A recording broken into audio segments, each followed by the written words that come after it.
시청자 여러분 안녕하십니까. 지금부터 저녁에 안보정론을 시작하겠습니다. 자, 이번 시간에는요 맨날 머리 아픈 얘기, 골치 아픈 얘기만 많이 드리는데 좋은 뉴스를 말씀을 드리겠습니다.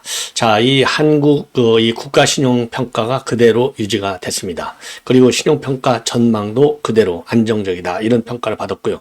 또 하나 좋은 점은요, 지금 이제 우리 경제의 이 상향 조정, 최근에 제가 계속해서 글로벌 IB들의 평가를 여러분께 전해드렸는데, 오늘 또 외신에서도 또 이렇게 전망치를 갖다가 높이 올려 상향 조정하고 있어요. 자, 그런데 이런 것들이 우리 국민들한테 평가를 제대로 못 받은 점이 매우 아쉬운 지점이 아닌가, 이런 생각이 드네요. 그리고 시민사회 수석, 드디어 이제 전광삼 전 비서관이 임명이 됐습니다. 그리고요, 이 홍준표가 연일 도를 벗어나는 공격을 한동훈 위원장과 황우여에 대해서 지금 가하고 있습니다. 자, 그런데 역시요, 이 어당팔이라고 했잖아요. 황우여 위원장 맞는 것 같아요. 거허 웃고 있어요. 뭐 이 특징 중에 하나가 이제 자주 잘 웃으시는 건데, 자, 그러니까 그 정도는 내가 견딜만해. 정치라는 것이 본래 그래. 그래 민주정당이지. 그러나 과거에 본인이 있을 때 당 대표할 때의 국민의힘하고 지금은 너무나 좀 많이 좀 차이가 난다. 그러니까 이제 도가 지나치다, 이런 얘기가 아니겠나 싶어요. 자, 그래서 홍준표의 끊임없는 공격. 그 다음에 지금 민주당이 지금 난리가 나 있습니다. 박찬대가 뭐라고 그랬어요? 자, 1주택자, 실거주하는 1주택자에 대해서는 종부세를 면제하자. 그러니까 당연히 찬반 양론이요. 지금 온라인 커뮤니티를 뒤에서 지금 불이 붙었다고 합니다. 자, 이런 것 때문에 이제 이재명이가 어젯밤에 말이죠, 바로 내부 분란 일으키면 안 돼. 딱 요 얘기를 한 거예요. 집안 단속을. 왜? 박찬대는 친명 중에 찐명이잖아요. 예. 자, 그래서 이러한 내용을 가지고 여러분께 이제 먼저 말씀을 드리겠는데, 우선 말이죠. 우선 이제 시민사회 수석의 전광삼 전 시민소통 비서관을 임명했습니다. 자, 나이는 57세이고요. 경북 울진 출신이고 대구 성광고 중앙대를 졸업했습니다. 서울신문 기자를 거쳐서 이 새누리당 수석 부대변인, 그 다음에 박근혜 정부에서 청와대 춘추관장, 그 다음에 방송통신심의위원회 상임위원을 지냈어요.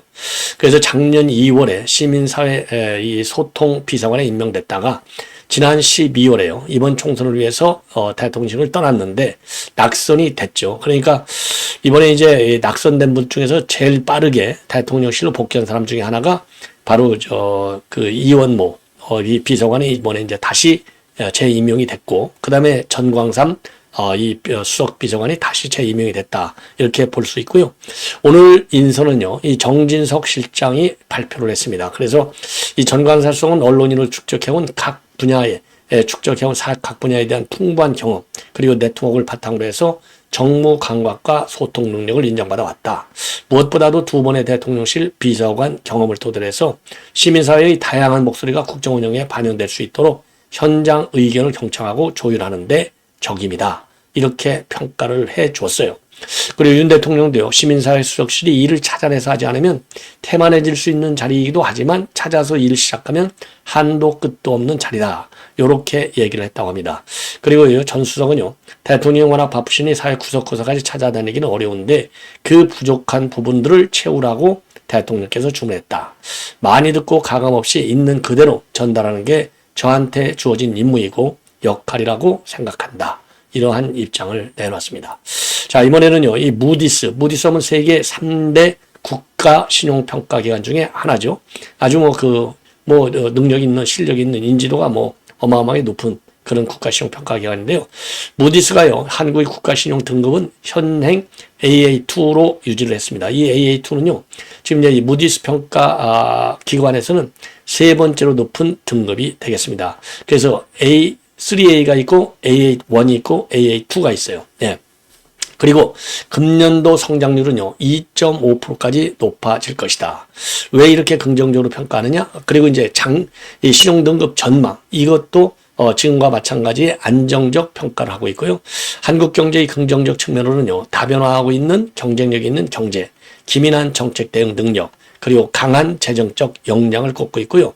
그 다음에 이제 하방 요인으로는 고령화, 그 다음에 생산성 둔화, 대북 리스크를 지금 언급하고 있습니다. 자, 그리고 경쟁 성장률은요, 종전에 2%에서 2.5%로 상향 조정했는데, 요거는 이제 반도체 산업의 호조, 그리고 설비 투자 회복에 그 원인을 두고 있습니다. 자, 이거는 뭐 지금 많은 기관들이 공통적으로 전망하는 수치가 되겠고, 그리고 3월 달에 경상 수지가요, 69.3억 달러. 흑자를 내고 있고, 수출은요 11달째 지금 흑자를 내고 있습니다. 그래서 상품의 경우에는요 80.9억 달러의 흑자, 다만 여행 수지가 많이 났어요. 10.7억 달러. 그리고 이제 그래서 여행 수지하고 이제 서비스 이 마이너스 수지가 24.3억 달러 수지입니다. 그러니까 상품에서 80억 벌어갖고 여행 같은 거 이제 쓰는 돈으로 24억 사무익이 또 마이너스 출혈 지출이 된 거죠. 그래서 전반적으로 보니까 1분기 경상 수지는 얼마냐? 168.4억 달러의 플러스입니다. 그래서 이거는요, 지금 1년 전에 대비해서 228억 달러나 높아졌어요. 어마어마한 수치가 아니냐. 자, 그럼에도 불구하고 이게 우리 국민들에게는 체감 지수로 오지 않는데 지금 이제 상당히 억울한 점이 아닌가. 그리고요, 한국의 전 세계 반도체 생산 점유율은 2032년도에는 19%에 달할 것이다. 이러한 지금 전망치가 나오고 있는데요. 이런 전망은요, 미 반도체 산업협회에서 만든 보고서가 되겠습니다. 그래서요, 대만을 제치고 중국에 의해서 두 번째 비중을 차지하게 될 것이다. 이런 보고가 지금 나와 있어요. 미국의 반도체 산업협회 하고 보스턴 컨설팅으로 이거 아주 뭐 대단한 그런 이 기관들이죠. 여기서 반도체 공급망의 새로운 회복 탄력성 이런 제약의 보고서를 오늘 발표했는데, 여기서 보면은요, 2032년도에 전 세계 반도체 시장에서 차지하는 한국의 생산 능력은 19%가 될 것이다. 그래서 이것은 2022년도 생산 비중이 17%였는데 2% 높은 숫자예요. 그래서 역대 가장 높은 수준이 되는데요. 이것은 중국이 21%, 그 다음에 우리 한국이 19%에서 두 번째고, 대만 17%, 미국 14%, 요것보다도 앞선다. 자, 그래서 22년도 기준으로 보면 우리나라의 반도체 생산 비중은요, 이건 전 세계적으로 중국 24%, 대만이 18%, 그리고 일본과 함께 공동 3위, 17%가 되겠습니다. 자, 그래서 2032년대에는요, 생산 비중이 19%이기 때문에 대만을 넘어간다. 이런 얘기가 됩니다. 자, 이걸 보면은요, 이 한국 경제의 성장도가 그만큼 우리는 이제 반도체 산업이 차지하는 비율이 크기 때문에 긍정적으로 볼 수 있다는 대목이다. 이렇게 보여지고요. 그리고 블룸버그도요, 이례적인 경기 호황을 굉장히 칭찬하는 칼럼을 싣고 있어요. 근데 문제는 뭐냐? 국민이 아직 체감을 못하고 있다는 겁니다. 국민이 이렇게 체감을 못하다 보니까 이번 총선에서도 지금 이제 참패를 하게 된 것이 아닌가. 이런 지금 해석을 할 수 있어요. 자, 그리고 이 블룸버그도요, 한국 경제 호황은 굉장히 놀라운 수준이다. 이렇게 분석을 하고 있습니다. 그래서 1분기 한국의 경제 성장률이 전년 동기 대비 3.4%로서 당초 예상을 갖다가 큰 폭으로 상회했다. 이건 저도 여러분께 보도해드렸지 않습니까? 그리고 건설 부문의 회복, 그리고 가계 지출도 서서히 개선되고 있다. 이렇게 지금 평가하고 있어요. 그래서 요걸 보면 지난 2년간에요. 자, 문재인이가 이끌었던 소득주도 성장, 이게 망한 정책이잖아요. 요거를 윤 대통령이 제대로 이 교정을 해서 잘 끌어가고 있다라고 하는 반증이 아닌가, 이렇게 생각이 듭니다. 자, 이번에는 이제 정치권 뉴스로 이제 돌아와서 말씀을 드리도록 하겠는데요. 자, 우선요, 지금 이제 서북 도서 방위 사령부가 최근에 말이죠, 전반기 합동 도서 방어 훈련, 그러니까 육해공군 이 합동 방어 훈련을 실시했어요. 근데 이 도서 방어 합동 훈련에 이번에 처음으로요, 아주 이색적인 훈련이 진행이 됐습니다. 바로 뭐냐, 이국종 전에 이제 이국종 이 교수가 지금 이제 국군 대전 그 병원장으로 지금 가 있지 않습니까? 자, 그런데 이제 이국종 이 국군 대전 병원장이 전방전개 외과팀 이 FST를 처음으로 만들어서 이번 훈련에 참가를 했어요. 그래서 이게 이제 대박을 터뜨렸다는 겁니다. 자, 그래서 이 방어 훈련에서 왜 그러냐면 서북도서 제일 취약적이 아니겠습니까? 그래서 이번 훈련을 그러니까 이제 순수한 전투 훈련만 한 게 아니라 지금 이제 부상자들, 사상자들 이 처치 훈련까지 포함을 시켰습니다. 그런데 이 처치 훈련을 하다 보니까 이국종 교수 1시간 30분 이내에 전국 어디든지 이런 이동 수술 설치할 수 있는 능력을 보여줬다. 이런 점에서 굉장히 이 군사학적으로 보더라도 의미가 있다. 이렇게 발표를 하고 있습니다. 자, 그래서 이 훈련 내용을 보면요. 국군 대전병원에서 발표한 이 내용을 보면은요. 서북도서에서 대량 전 사상자 발생에 대한 의무 지원 대세를 검증했다. 그리고 후방병원으로서의 역할과 능력을 강화하기 위한 북한 군의 공격으로 인한 중상자를 응급 처치하고 또 후송하는 내용의 의무 지원 훈련이었다. 이렇게 밝히고 있습니다. 그리고 특히요, 이국정 병원장은요, 이 FSD의 임무 수행 절차 그리고 실효성을 점검하기 위해서 병원원장으로서는 매우 이례적으로 직접 대량 전 사상자 처치 훈련에 참가했어요. 그래서 응급 외상 환자의 후송부터 처치까지 전 과정을 지휘했다고 합니다. 그리고 이 FSD 훈련은요, 작전 지역에 도착해서 1시간 30분 이내에 수술실 설치가 가능한 소형 이동식 수술 부대를 의미하는 건데요. 이 FSD는 이국정 병원장이 작년 12월 취임한 이후에 전방 지역에서의 외상 환자의 신속한 처치를 위해서 시험적으로 만든 팀이라고 합니다. 그래서 이번에는요, 이 FSD를 만들어 갖고 병원장이 직접 지휘관으로서 리더로서 군의관, 간호장교, 의정장교 이 5명이 다섯 명의 팀으로 구성되어 있다고 합니다. 자, 그래서요, 지금 이제 이국정 병원장도요, 이번 훈련의 가장 큰 목적이라고 하는 것이 지금 이제 우리 전 사상자들 그리고 이제 의료 인력들 모든 요원들이 유기적으로 결합하는 절차를 숙달하는 데 있다. 그래서 의무 지원 체계가 얼마나 중요한지를 굉장히 강조했다고 합니다. 자, 그래서 지금 이제 국군 대전병원은요, 이국종 병원장 취임한 이후에 군 의료 체계 개선의 방향은 바로 현장에 있다. 이런 생각으로 작년 한미연합 의무 지원 훈련을 비롯해서 다양한 훈련에 참여해 오고 있다고 합니다. 자, 그래서 지금 이제 이국종 교수가 말이죠. 이번 이제 병원장이 돼가지고 그야말로 군 의무, 특히 말이죠. 응급처치, 요 분야에서 혁혁한 공역을 세우고 있다. 이런 점을 여러분께 강조해 말씀을 드리겠습니다. 자, 이제 황우여 비대위원장이 요즘 이제 막 바빠요. 언론에도 많이 나오고 있는데, 자, 이 황우여 비대위원장의 이런 이 발언을 보면은요, 역시 노련한 정치인임에 분명하다. 이런 생각이 듭니다. 자, 그래서 지금 핵심적인 게요, 이 당은 룰 바꿀 거냐 말 거냐. 그 다음에 전당대회 시기 이거 언제로 할 거냐. 그 다음에 또 하나 이 당권 대권 이거 분리하는 문제. 요거는 또 어떻게 할 거냐. 이 세 가지가 이제 중요한 과제 중에 하나가 아닌가 이런 생각이 드는데요. 이런 부분에 관해서 입장을 지금 밝히고 있어요. 자, 그래서 우선 전당대회 시기와 관련해서는 본래 6월 말 7월 초로 예상됐는데 이게 8월로 미뤄질 수 있다. 요걸 가지고 지금 이제 홍준표가 세게 지금 비판하고 있어요. 이거 한동훈 위원장은 한 거 아니냐? 너 빨리 사표 내고 나가라. 아주 극단적 비판하고 있는 게 홍준표입니다. 자, 그래서 요거는 특정인, 즉 한동훈 위원장을 염두에 두고 있는 게 아니다. 한 위원장은 나와도 좋고 안 나와도 좋고 알아서 하라. 이런 얘기입니까? 이렇게 이제 사회자가 질문했어요. 그러니까 그냥 그에게 맡기고 좀 지켜보자. 예. 그리고 또 이 앵커가 말이죠. 이제 CBS 김현정 앵커가 그러면 한동훈 위원장의 당권 도전에 대해서는 그런 어떤 입장이냐 물으니까 아직 깊이 생각을 안 해봤는데 본인이 잘 결정해야 하고 또 당과 국민이 판단해야 될 일이지만 우리는 그것을 염두에 두고 할 수는 없다. 옳은 얘기죠. 그래서 이 전당대회 개최 시기하고 한동훈 위원장의 출마 여부하고는 전혀 관계가 없다. 연일 그 얘기를 하고 있는 겁니다. 그러면서요, 지금 이제 어제도 다른 이제 YTN 방송에 나가서도요, 야당이 8월에 하는데 우리가 8월에 하는데서 늦은 것도 아니다. 그리고 6월 말로 못 받게 될 경우는 5월 20일 경에는 후보 등록을 시작해야 되는데, 아니, 원내대표 선거도 이제야 끝난 것 아니냐. 예. 자, 그래서 요거는 지금 물리적으로 시간을 지키기가 어렵다. 이 얘기를 지금 반복적으로 하고 있는 겁니다. 자, 그래서 집행부가 내부적으로 6말 7초로 했다고 하더라도 이건 윤재원 원내대표가 그런 얘기를 했지 않습니까? 6월 말이면 다음 주부터는 전당대회 레이스가 시작돼야 되는데 그럴 수 없지 않느냐. 예, 그래서 내가 지금 그래서 시기를 정하기가 굉장히 어렵고 40일이라는 절차 규정이 있는데 원내대표 하는 것도 벌써 일주일이나 늦어졌고 당연 당규상 40일이라는 부분만 특정이 되어 있지. 예, 언제부터 시작해야 한다는 것은 지도부에 맡겨져 있다. 예, 그래서 당헌 당규 그리고 이제 또 이렇게 이제 그러니까 한 달 정도 시일이 늦어지는 것은 내가 늦추는 것이 아니라 물리적으로 늦어질 수밖에 없다는 것을 강조하고 있어요. 그리고 일부 당권 주자들이 당권 대권을 분리하고 있는 당원 당규 개정을 지금 요구하고 있는 거, 요거는 상당히 좀 부정적으로 보고 있습니다. 자, 왜 그러냐면요. 안철수하고 김태호 이런 사람들이 이제 당권 주자잖아요.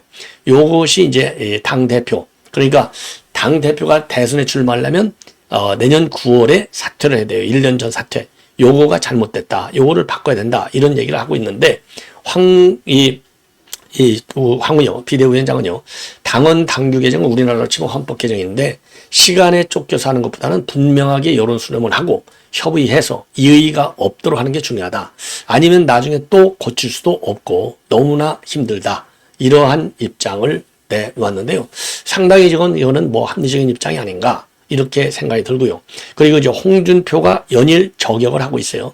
저격의 공격의 수준이 저는 지나치다고 봅니다. 뭐 여러분들도 뭐 그런 생각을 많이 하실 거예요. 자, 그래서 이제 홍준표도 황우여 위원장에 대해서 정말 인나기 어려운 모욕적 발언을 하고 있어요. 그럼에도 불구하고 황우여 위원장, 그 말씀은 저에게 힘이 된다. 이렇게 평가를 하고 있어요. 그러면서 원래 당이라고 하는 것은 시끌벅적한 것이다. 제가 대표할 때는 이 정도가 아니었는데 지나고 나서 보니까 그래도 그때가 민주정당이었고 우리가 가장 국민의 사랑을 많이 받았다고 한다. 따라서 이런 걸 두려워하지 말고 마음껏 얘기하도록 하고 비대위원장으로서는 선택해서 나가면 된다. 이러한 입장을 내놨어요. 뭐냐? 바로 어제 이 홍준표가요. 노역에 찬 어당팔 이렇게 비난하고 사퇴를 하겠어요. 이런 거 괜찮다. 원래 그분 어투야. 그런 거에 구애받을 필요가 없다. 이런 지금 이 반박을 하고 있는 겁니다. 자, 그래서 이걸 보면은요, 홍준표가 좋아하는 게 그러잖아요. 개는 짖어도 기차가 간다. 딱 요 얘기를 홍준표한테 들려주고 싶네요. 예. 홍준표 본인이 맨날 그러잖아요. 개는 짖어도 기차도 간다. 이 얘기인데, 이 황우여 비대위원장의 반박은 바로 개는 짖어도 기차가 간다. 요 얘기가 아닌가 하는 생각이 듭니다. 예. 그리고 이제 또 마지막으로 홍준표가 말이죠. 또 홍준표의 마지막 하나 더 소개입니다. 오늘 또 한동훈 위원장을 아주 심하게 비판을 했습니다. 갑툭튀라고 하는 말까지 쓰면서 한동훈은 용서하기 어렵다. 아니 용서를 뭐 정치적으로 용서하기 어려운 건지 법률적으로 용서하기 어려운 건지 뭐 참 알 수가 없는데 극한적 용어를 갈수록 더 세겠어요. 자, 최근에 보면 배신자, 죽은 애 되든 폐쇄자, 초짜, 문재인 사냥개, 깜도 안 되는 정치 아이돌 이런 표현을 썼는데 지금 한 달 이상 가고 있어요. 갑툭튀, 용서하기 어렵다. 야, 참 이거 심하지 않나? 예, 이거 심하지 않나? 이건 못 보는 거 아니에요. 어린애도 다 아는 거 아니겠습니까? 자, 그러면서 뭐라고 하느냐? 내가 받을 오해는 각오하고 있다. 그러니까 여기도 마찬가지예요. 이 홍준표 비판하는 사람들 개는 짖어도 기차는 간다. 여기 똑같은 거나 마찬가지예요. 자, 그러면서요. 이 SNS에 뭐라고 하느냐. 어제 이제 대통령 기자회견은 진솔하고 겸손했지만 그래도 국민 기대에 못 미치는 거는 집권 2년간의 검찰식 정치에 쌓였던 불만 때문일 것이다.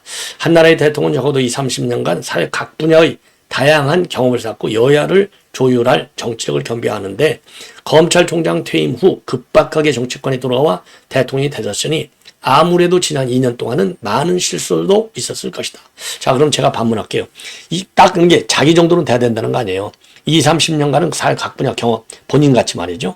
그런데 자기 같은 이 훈련을 하지 않은 이 검찰 출신들 정치하면 망한다. 이 얘기를 지금 하는 거예요. 예. 그런데 그러면 20, 30년간 정치한 사람이 그런 숙달된 정치인이 겨우 한다는 말이 황우여 비대위원장, 이 한동훈 위원장한테 비판하는 그 워딩이 그 정도 수준밖에 안 되냐. 저는 그렇게 반박을 하고 싶네요. 예. 그러면서 내가 이제 한동훈 잘못을 미리 지적하는 것은 윤석열 후보와의 대선 경선 때 저질렀던 잘못을 되풀이하지 않기 위함이다. 그러니까 당시 민심 앞서는데 당심에서 져가지고 이거 잘못돼가지고 오늘날 대통령 잘못 뽑았다 이런 얘기나 마찬가지예요. 그래서 한동훈 잘못과 무능을 미리 국민과 당원에게 알리고 있지만 그에 따라 내가 받을 각오는 오해와 상처 다 내가 각오하고 있다. 야, 이거 참 지나치다. 더 얘기가 나오는데요. 아이고, 이 정도만 하고 말겠습니다.